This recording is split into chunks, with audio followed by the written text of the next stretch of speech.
బాగా మనకు వెళ్ళినప్పుడు ముందుగా ప్రార్థన చేసుకుంటామండి. మహాపరిశుద్ధుడా, మహోన్నతుడా, సర్వోన్నతుడైన తండ్రి, జీవం కలిగిన దేవ, మరి యొక్క నా ప్రభ సజీవ లెక్కుల మనం చేర్చినందుకు మీకు స్తోత్రం. చిన్న మందగా ఉదయ కాలంలో నీ సన్నిధికి రాగలిగే కృపను మాకు దయచేస్తుంది. యేసయ్య, జీవం కలిగిన ప్రభ నైనా ఏమై ఉన్నామో మేము అంత కూడా నీ ఇష్టమైన కృపై నమ్మచ్చు నీకు స్తోత్రం చెల్లిస్తున్నాం. ఈ వాక్యంలోని మర్మంలో ధ్యానించిన ప్రభ ఆత్మదేవుడిగా పొంది మీరు మాతో ఉండి మాతో మాట్లాడమని ప్రార్థన చేస్తున్నాం. గొప్ప దేవ, జీవం గల నీ వాక్యమునైనా రెండంచుల వాడిగల పదునైన కత్తి వంటిది ప్రభా. ఈ వాక్యాన్ని ప్రభా మేము దినదినం ఎదురుగా ఉన్నసరించు ప్రభు. ఆత్మదేవుడిగా నైనా నన్ను మా అందరినీ కూడా ప్రభా మీరు దేవ ప్రతిష్ఠించుకునమని ఈ వాక్యమైన అర్థంలో ప్రభా మమ్మల్ని మేము సరిచేసుకుంటున్నాయినా ఈ వాక్యంలోని సత్యంలో అనుసరించి వాటిని గైకొని ప్రభా మా జీవితాలు అన్వయించుకొని నడుచుకుని కృపను మాకు దయచి ప్రభా మా ఆత్మదేహం అంతయు నీకే సమర్పిస్తూ తండ్రి మరి దేవాల్పులైన నన్ను దేవా నీలోచి పూరగా వాడుకుని ప్రభు మాతో మాట్లాడమని నా రక్షకుడును ప్రభువునైన యేసుక్రీస్తు అతి పరిశుద్ధమైన నామం ప్రార్థించి వేడుకొంచున్నాను మా తండ్రి, ఆమేన్. దేవుని నామమున జూమ్ లో ఇచ్చిన వారందరికీ వందనాలండి. ముందుగా పాస్టర్ గారు నాకు ఇచ్చిన సమయాన్ని బట్టి వందనాలు చెల్లిస్తున్నాను. సో ఈ రోజు నేను ఏర్పాటు చేసిన ఆత్మ ద్వారా ఏర్పాటు చేయబడిన వాక్య భాగము మరి చాలా పరిచయమైన వాక్య భాగమే కీర్తనలు 23, Psalm 23 అన్నమాట. సో మనము అనేక సార్లు ఈ వాక్యం చదివినప్పుడు మరి ఎంతో ఆనందంగా సంతోషంగా అయితే ప్రతిసారి మన జీవితాల్లో మనం ఎప్పుడన్నా వాక్యాన్ని చదవడానికి మనకి సమయం లేనప్పుడు, ఎప్పుడన్నా టైర్డ్గా ఉన్నప్పుడు, ఎప్పుడన్నా మూడు సరిగ్గా లేనప్పుడు అయినా కూడా వాక్యం చదువుకోవాలి, ప్రార్థన చేసి పడుకోవాలని అనుకున్నప్పుడు మరి కీర్తనలే ముందుగా మనం తీసుకుంటుంటాం కదా. కీర్తనలు 1, కీర్తన 23 మరి ఎంత చదివినా కూడా మనకి ఎంతో ఆదరణగా ఉంటుంది. అలాగే దావీదు మహారాజు కూడా రాసిన ఈ కీర్తన మరి మనకు తనకి కూడా మరి ఎలాంటి పరిస్థితులైనా కూడా ఆదరణ ఇచ్చే వాక్య భాగంగా మనం చూస్తున్నాం అనమాట. సో కీర్తనలు మొదటి 3 వచనాలు చదువుతానండి. కీర్తనలు 23. యెహోవా నా కాపరి, నాకు లేమి కలుగదు. పచ్చిక గల చోట్లను ఆయన నన్ను పరుండ చేయుచున్నాడు. శాంతికరమైన జలముల యొద్ద నన్ను నడిపించుచున్నాడు. నా ప్రాణమునకు ఆయన సేద తీర్చుచున్నాడు.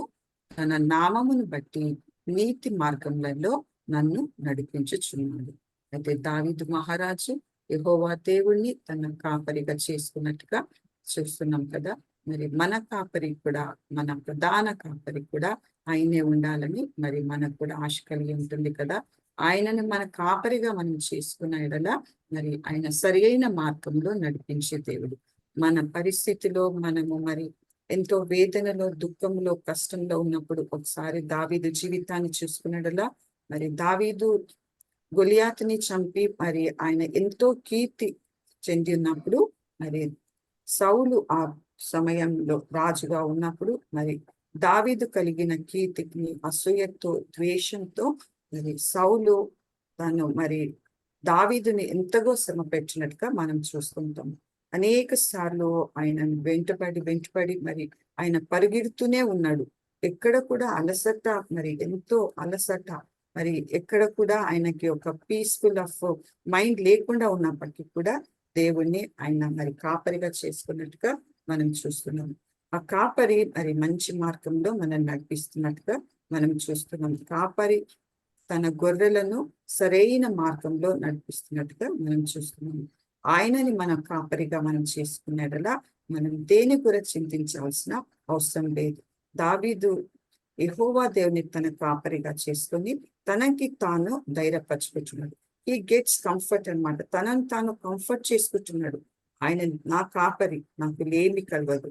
మిగతా వచనాలు చదివినలా గాఢాంధకారపు లోయలో నేను సంచరించినను ఏ అపాయములకు భయపడదు. అంటే ఆయన అలాంటి కష్టంలో, అలాంటి బాధలో, అలాంటి సమస్యలు ఆయన ఉన్నప్పుడు ఆయన ఏం చేస్తున్నాడు? తనకు తాను మోటివేట్ చేసుకుంటున్నాడు, తనకు తాను ధైర్యపరుచుకుంటున్నాడు, యెహోవా యందు నమ్మకం పెడుతున్నాడు. విశ్వాసంతో ఆయనను తన కాపరిగా చేసుకున్నట్టుగా మనం చూస్తున్నాం. మరి ఆయన తర్వాత మనం చూసినట్లయితే ఒక కాపరి ఏ విధంగా ఉంటాడు, మరి యెహోవా దేవుణ్ణి మనం కాపరిగా చేసుకుంటే ఆయన మన జీవితాలు ఏ విధంగా ఉంటాడని మనం గమనిస్తాము. ఆ తర్వాత ఆయన మరి మన కాపరి పచ్చిక బయలులోని మరి మనల్ని పరుండ చేస్తాడు. మరి ఆయన ఉన్నది మరి ఆయన అరణ్యంలో, కొండలలో, గుహలలో ఆయన సౌలు చేత మరి ఆయన మరి వెంటాడినప్పుడు, ఆయన పరుగెత్తున్నప్పుడు ఆయన మరి ఆ విల్డర్నెస్ లో కూడా ఆయన శాంతికరమైన జలముల పచ్చికలో ఆయన నన్ను నడిపిస్తున్నాడని హీ హిమ్సెల్ఫ్ అన్నమాట స్ట్రెంగ్తన్ చేసుకుంటున్నట్టుగా మనం చూస్తాము. అయితే కాపరి గురించి మనం చూసినడలా మరి యోహాను సువార్త 10వ అధ్యాయం తీసుకుందామండి. యోహాను సువార్త 10వ అధ్యాయము మొదటి 2 వచనాలు నేను చదువుతున్నాను. యోహాను సువార్త 10 మొదటి 2 వచనాలు. గొర్రెల దొడ్డిలో ద్వారమున ప్రవేశింపక వేరొక మార్గమున ఎక్కువాడు దొంగయు దోచుకొనివాడునై ఉన్నాడు. ద్వారమున ప్రవేశించువాడు గొర్రెల కాపరి. మరి అతనికి ద్వారపాలకుడు తలుపు తీయను. గొర్రెలు అతని స్వరము వినను. అతడు తన సొంత గొర్రెలను పేరు పెట్టి పిలిచి వాటికి వెలుపలికి నడిపించును. గొర్రెల ద్వారము, మరి గొర్రెల ద్వారము మన యేసయ్యే ద్వారం అన్నమాట. అయితే వేరొక ద్వారమున మరి దొంగ ద్వారం అన్నట్టుగా ఇక్కడ మనం చూస్తున్నాము. అయితే మరి జాన్ అదే వాక్యంలో 8 to 10 వర్సెస్ 3 వర్సెస్ చదువుతానండి. 8 to 10 వర్సెస్. గొర్రెలు ద్వారం వినబట్టలేదండి.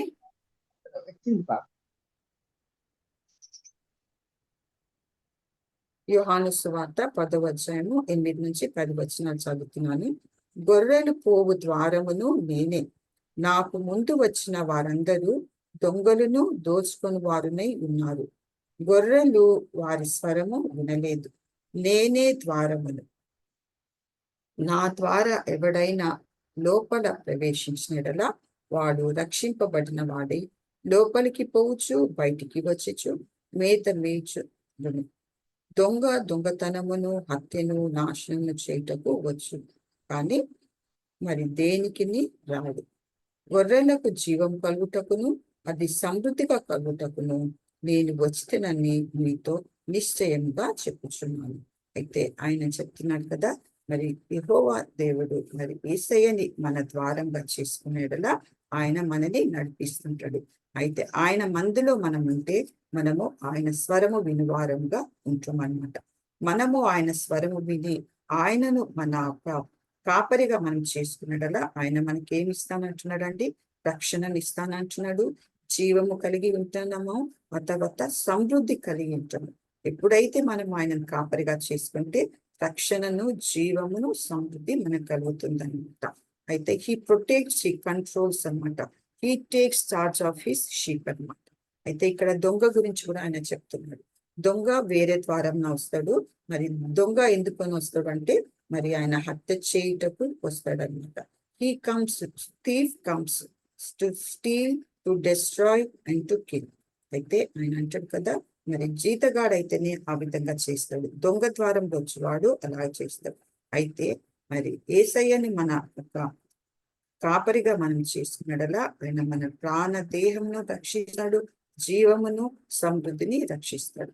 అయితే మనము ఇంగ్లీష్ లో మనము ఈ యొక్క Psalm 23లో 3rd verse మనకు చూసుకున్నట్లా ఆయన అంటాడు కదా, he restoreth my soul. English లో చక్కని వాక్యము, he restoreth my soul. So this is the restoreth my soul అన్న ఒక వాక్యము నేను కీవర్డ్ గా తీసుకున్నానండి. పూర్తిగా చదువుతాను. He restoreth my soul, he leaded me in the paths of righteousness for his name sake అన్నమాట. సో అయితే రెస్టోరేట్ అంటే మనము మీనింగ్ చూసినట్లా టు రిటర్న్ బ్యాక్ అనమాట. To return something, an act of something, to return it's farmer condition అనమాట. అంటే మనకు ఆయన సహాయం చేస్తాడు. ఏ విధంగా ఆయన మన సోల్ని, మరి దావీదు చెప్తాడు కదా, ఈ రెస్టోరేట్ మై సోల్, నా ప్రాణంలను ఆయన సేన తీసుచున్నట్టుగా మనము చూస్తున్నాం అనమాట. నా కీవర్డ్ గా ఏదైతే తీసుకున్నానో మరి రెస్టోరేట్ మై సోల్ అంటే మరి కీర్తనలు 51:12 కనుక చూసినట్లా మరి కీర్తనలు 51 మనకు తెలుసు. మరి దావీదు బత్షెబాతో చేసిన పాపమునకు ప్రాయశ్చిత్త పడుతూ రాసిన కీర్తనగా మనం చూస్తాము. అందులో 12వ వచనం కనుక మనం చూసినట్లా నీ రక్షణ ఆనందము నాకు మరలా పుట్టించమంటాడు అన్నమాట. ఆయన మరి దేవుని అడుగుతున్నాడు, నాకు రెస్టోర్ చేయలేసయ్యా. నాకు నేను చదువుతాను, దేవ 10 నుంచి 12 వరకు చదువుతానండి. దేవా, నా యందు శుద్ధ హృదయము కలుగచేయుము, నా అంతరంగంలో స్థిరమైన మనస్సును నూతనముగా పుట్టించుము. నీ సన్నిధిలో నుండి నన్ను త్రోసివేయకుము, నీ పరిశుద్ధాత్మను నా యొద్ద నుండి తీసివేయకుము. నీ రక్షణానందము నాకు మరలా పుట్టించుము, సమ్మతి గల మనస్సు కలగచేసి నన్ను దృఢపరచుము. ఆయన పాపము చేసినప్పుడు ఆయన మరి శుద్ధ హృదయం లేనట్టుగా తను ఒప్పుకుంటున్నట్టుగా చూస్తున్నాడు. నా అంతరంగంలో ఇంతవరకు దేవా మంచి స్థిరమైన మనసు ఉంది, నాకు తిరిగి అది దయచేయి. ఈ సీకింగ్ అన్నమాట, నాకు రెస్టోర్ చేయేసయ్యా. నేను నీ సన్నిధిలో మరి డిస్ట్రాక్ట్ అయిపోయి వరల్డ్లీ థాట్స్ తో నేను చేసిన పాపంలో మరి నాకు నీ రక్షణ ఆనందం దయచేయి. నీ సన్నిధిలో నుండి నన్ను త్రోసివేయమని ఇక్కడ దావీదు చెప్పినట్టుగా మనం చూస్తున్నాం. అయితే ఈ రెస్టోరేట్ మై సోల్ అంటే ఆయన తనకు తాను ధైర్యపరుచుకున్నట్టుగా ఈ వాక్య భాగమే చూస్తున్నాం. అదే విధంగా మరి ఈ కీవర్డ్ కి అనుసరించి మరి ఇంకా మరి కొన్ని ఇందులోని వాక్యాలు మనం చూసుకుందాము. నేను రెఫరెన్సెస్ చదవనండి, ఓన్లీ క్యారెక్టర్స్ నేమ్స్ చెప్తాను. తర్వాత గాడ్స్ లవ్ ఈస్ రెస్టోర్డ్, దేవుని ప్రేమను తిరిగి చూసిన మరి యోబు గురించి కూడా మనం చూడొచ్చు. యోబు ఎంతో యథార్థవంతుడని యెహోవా దేవుడే సాక్ష్యం ఇచ్చినట్టుగా మనం చూస్తున్నాం కదా. మరి యోబు ఉన్నత స్థితిలో ఆయన ఉన్నాడు. ఆ తర్వాత మరి శోధనలో మరి పడినప్పుడు మరి ఎంతో కష్ట సమయాల్లో ఉన్నప్పుడు మరి దేవుడు తిరిగి ఆయనకి సమస్తం, ఆయన కష్టాన్ని అంతా పోయిన తర్వాత again his life was restored అనమాట. ఏంటి, ఆయన దేవుని ప్రేమను చూసి రెండింతలు ఆయనకి తిరిగి వచ్చినట్టుగా మనం చూస్తాము. మరి మూడవది చూసుకున్నట్లయితే మరి నయమాన్ స్టోరీ మనకు అందరికీ తెలుసు కదా. హీఈస్ ద చీఫ్ క్యాపిటన్ అనమాట. He is the chief captain of king Syria. అయితే మరి ఎంతో మరి ఆయన యుద్ధశాలి, ధైర్యవంతుడు నయమాన్. కానీ ఆయన మరి ఒక లెప్రసీతో, కుష్ఠరోగంతో ఆయన బాధపడుచున్నప్పుడు మరి ఆయన గృహంలో ఉన్న చిన్న కుమార్తె ద్వారా తన యజమానురాలుకి చెప్పి, మరి నా యజమానుడు ప్రవక్త అయిన ఎలీషా దగ్గర ఉన్నట్లయితే ఆయన నయమవుతాడు అని చెప్పినప్పుడు మరి ఆయన వెళ్ళి మరి నమ్మకంతో మరి విశ్వాసంతో మరి ప్రవక్త ద్వారా ఆయనకున్న ఆ ఒక రోగం నుంచి విడుదల పొందినాడు. He has been restored from leprosy కదా. ఆ లెప్రసీ పోయి ఆయన మరి మంచిగా మరి స్వస్థత కలిగి ఉన్నారనమాట. సో కాబట్టి మనం ఏ పరిస్థితిలో మనం ఉన్నప్పటికీ మనము ఆయనను కాపరిగా చేసుకుంటే he will certainly restores అనమాట. he returns back what we lost అని. మరి తర్వాత 4వ అంశం మనకి చూసినట్లా మరి హిజ్కియాని కూడా మరి ఒకసారి మనం జ్ఞాపకం చేసుకోవచ్చు. మరి హిజ్కియా మరణకరమైన రోగంతో మరి ఉన్నప్పుడు మరి ఇది 2వ రాజులు 21వ అధ్యాయంలో మనం చూస్తామండి. ఆయన మరి ఎంతగానో కన్నీటితో ప్రార్థన చేస్తుంది, దేవా నీ సన్నిధిలో నేను ఎంత యథార్థంగా దీవించినాను, ఒక్కసారి నన్ను జ్ఞాపకం చేసుకోమని యథార్థంగా కన్నీటితో ప్రార్థన చేసినప్పుడు మరి యెహోవా దేవుడు మరి మనుషులు చేయలేరండి. మనుషులకు ఏదైతే అసాధ్యమో దేవునికి సమస్తము సాధ్యం. కాబట్టి ఆ విశ్వాసంతో ఆయన కన్నీటితో ప్రార్థన చేసినప్పుడు హిజ్కియాకి మరి ఇంకా 15 సంవత్సరాల ఆయుష్ ఎక్స్టెండ్ అయినట్టుగా మనం చూస్తున్నాము. మరి అదే విధంగా మరి న్యూ టెస్టిమెంట్ లో కనుక మనం చూసినట్లా జీసస్ రిస్టోర్స్ ద ఫెయిత్ అన్నమాట. మనం చూసినట్లయితే మరి యేసుక్రీస్తు ప్రభు వారు శిలువ మరణం చనిపోయినప్పుడు మరి ఆయన శిష్యులు they are distracted, they are driven away కదండి. ఆయన మరి శిష్యులు ఎంతగానో బాధపడి మరి ముఖ్యంగా మనము పీటర్ని చూస్తున్నాడలా, పేతురు వాళ్ళు చాలా కలత చెందిపోయినారు. కాపరి లేని గొర్రెల్లాగా వాళ్ళు అయిపోయినప్పుడు తిరిగి ఆయన చేపలు పట్టడానికి వెళ్ళినప్పుడు మరి జీసస్ మరి యెహోవా దేవుడు ఆయన వారికి కనపడి మరి వాళ్ళకున్న ఒక విశ్వాసాన్ని తిరిగి ఆయన తీసుకొచ్చినట్టుగా మనం చూస్తాము.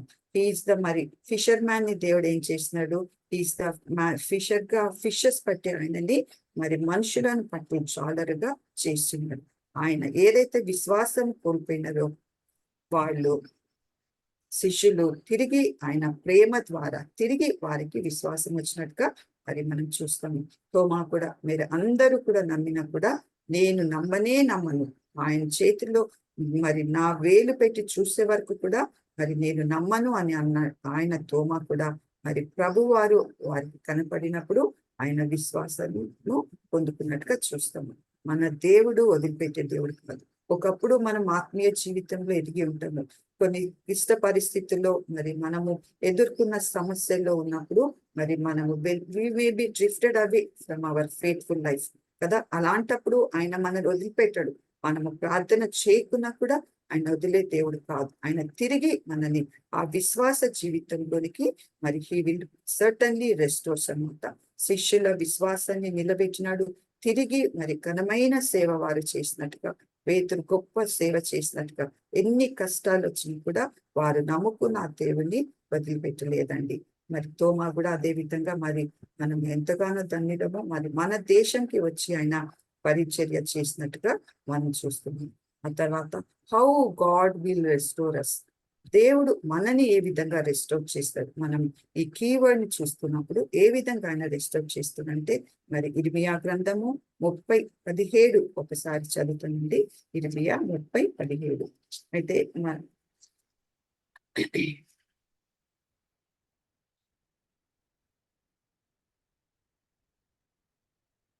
వారు ఎవరును లక్ష్య పెట్టని సియోననియు వెలివేయబడినదనియు నీకు పేరు పెట్టుచున్నాను. అయితే నేను నీకు ఆరోగ్యం కలుగ చేసేదను, నీ గాయములను మంపెదను. ఇదే యెహోవా వాక్కు. మరి మనము మన ప్రెసెంట్ సిచ్యుయేషన్ చూసినప్పటికీ వెలివేయబడిన వారము, మరి మనము దూషింపబడిన వారము, మరి మనుషులు మనల్ని విసర్జించినప్పటికీ మరి మన స్థితిగతులు ఏ విధంగా ఉన్నా కూడా ఆయన తిరిగి మనని ఆయన మరి మనం ఏదైతే వెలివేయబడి ఉన్నామో, ఏ విషయంలో అయితే మనం దూషింపబడి ఉన్నామో, మరి ఎంతో భయంకరమైన అనారోగ్యంతో మనం ఉన్నప్పుడు మరి మనుషులు చేయలేరు, కానీ యెహోవా దేవుడు అంటాడు కదా, నేను తిరిగి నీకు ఆరోగ్యము కలుగ చేస్తాను, నీ గాయమును నేను మాన్పెదను. ఇదే యెహోవా వాక్కు.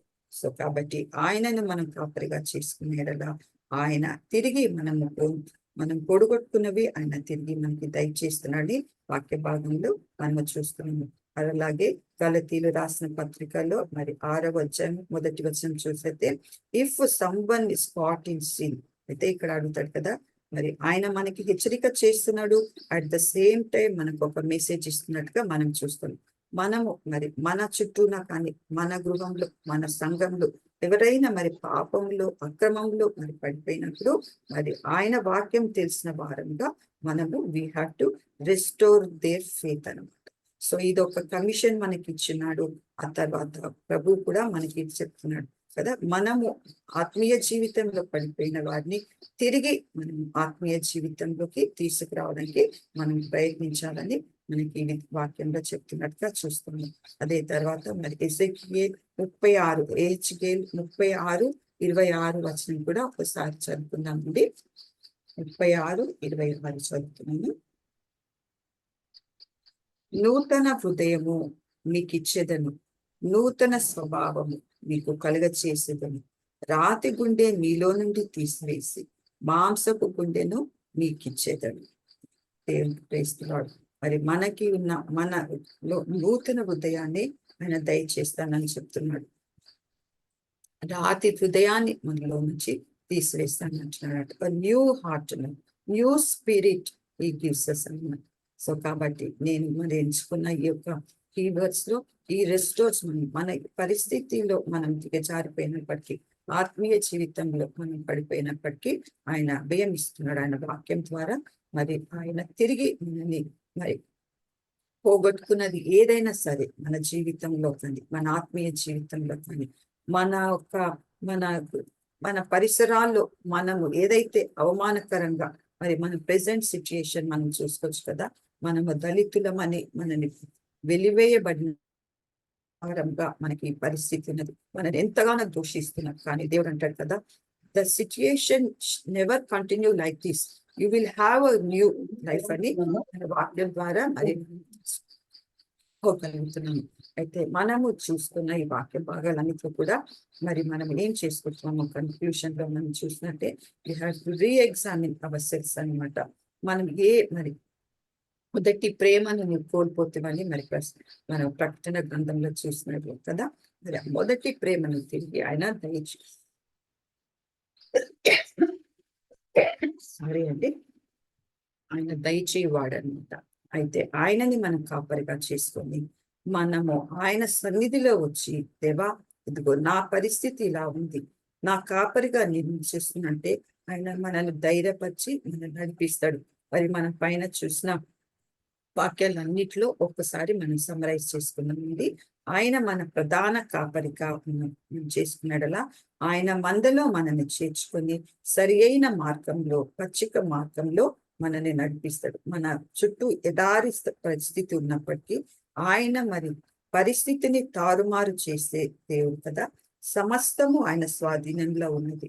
నీవు నమ్ముట నీ వలనైతే నమ్ముది ప్రతిదీ నీకు సాధ్యమవుతుందని ఆయన వాక్యము మనల్ని హెచ్చరిస్తున్నది కనుక మరి he certainly restores our life.